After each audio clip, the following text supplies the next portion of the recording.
Now here's a technique for creating a carve-in stone effect entirely here in Photoshop.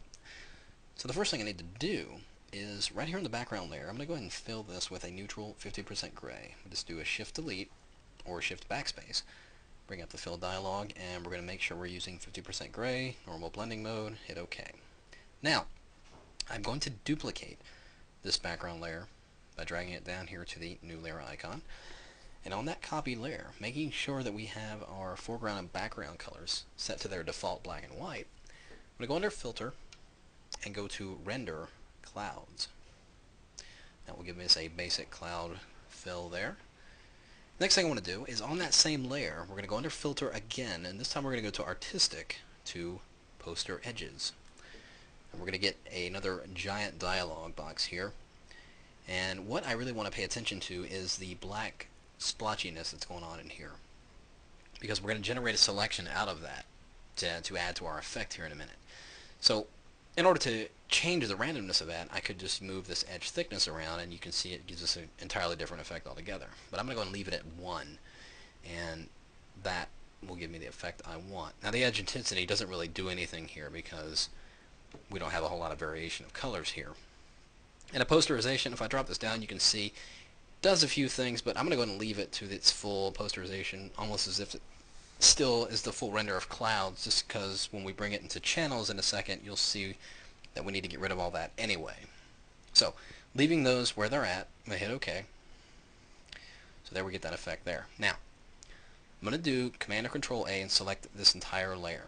I'm going to copy this to the clipboard, Command or Control C.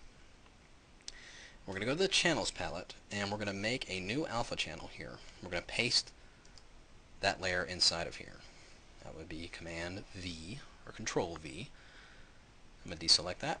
Now, like I said, I want to make all those black splotchy areas a selection. And doing that in this channel, the first thing I need to do in order to do that is bring up my levels. I'm going to do Command or Control L. Now over here, I'm going to take this white highlight slider and push it all the way to the left here. And that will get rid of all those gray areas, turning them all white. So just hit OK.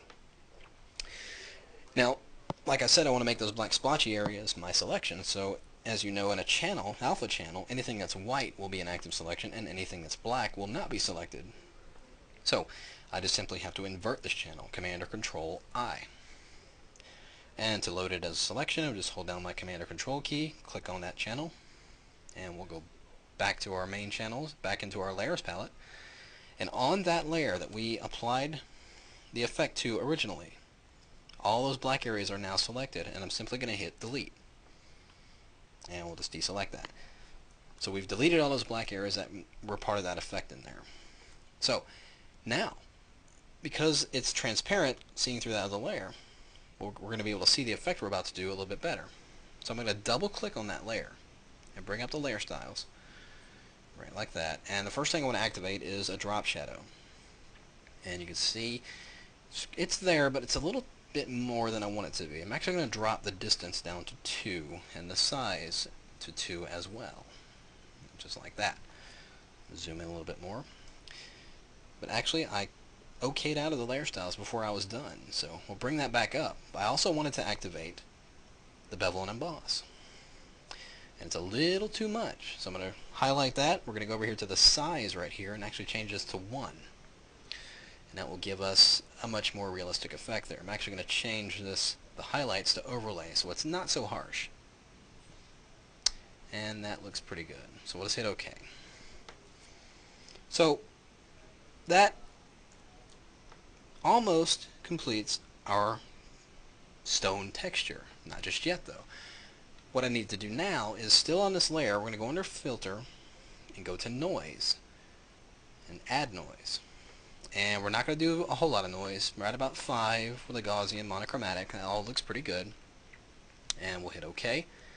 Now I'm also going to apply that same noise to the background, the bottom layer here, this layer we filled with just plain gray that we started with. And I'm just going to reapply that noise by hitting Command or Control F. And there you can see there. So if I turn this layer on and that layer on, we're getting a pretty cool kind of textured stone effect. So having that done, we need to apply it to something. We're going to have to have some text carved out of here. And I've already got some text set on this group right here. I turn that on here, you can see we have the word stone appropriately enough. Now what I need to do, I'm going to load this text as a selection by Command or Control clicking right directly on that text layer. I'm going to turn this off for now because I don't need it at this very second.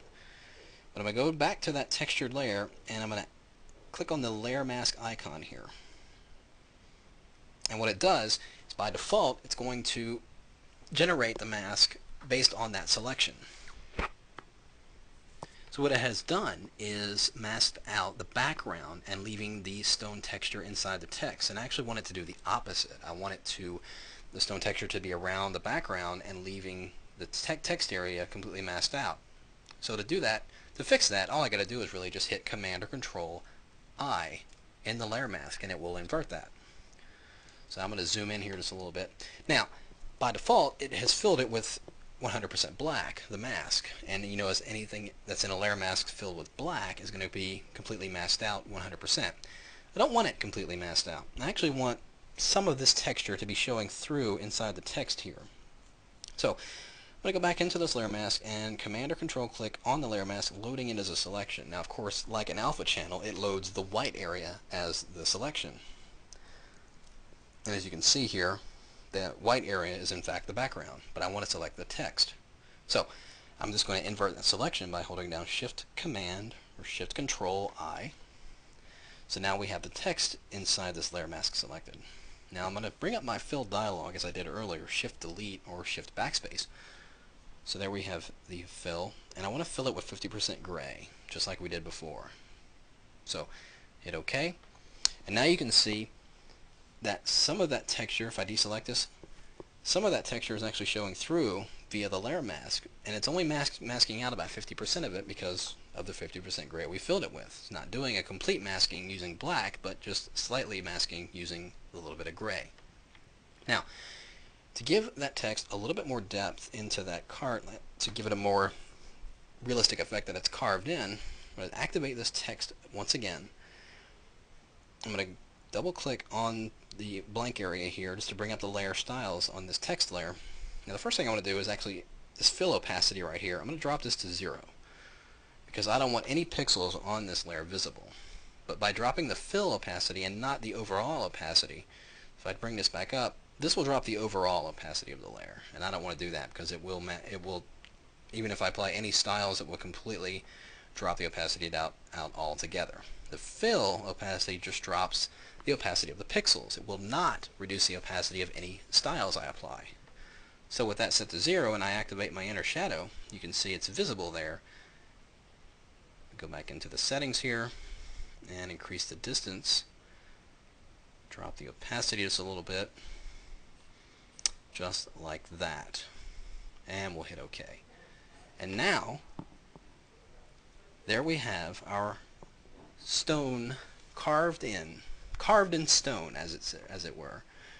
So there it is, all completely done right there in Photoshop. And if I wanted to, I could take this a bit further. I could actually go in this layer mask, bring this back up, and go get a really small paintbrush and just add to this by giving it a few more cracks in there, as if the lettering is really aged in there.